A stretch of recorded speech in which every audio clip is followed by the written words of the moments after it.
You ask Tiger to calculate. This deals with finding the midpoint between 2 points. The midpoint between the 2 points is -24.5, -26.5. Let's solve it step by step. Plot the 2 points and calculate the midpoint using the formula.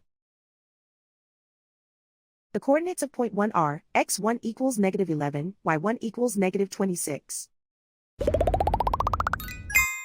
The coordinates of point 2 are x2 equals -38, y2 equals -27.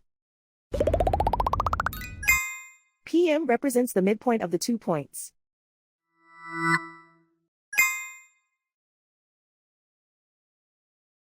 Use the x values in the midpoint formula to find the midpoints x. x1 equals -11. x2 equals -38. Simplify the arithmetic.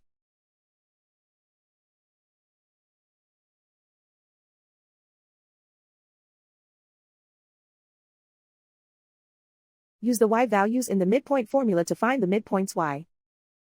y1 equals -26.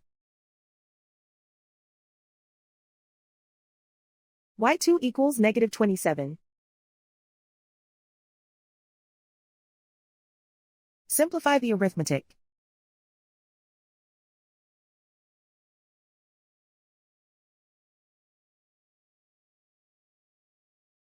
And so, the midpoint is -24.5, -26.5.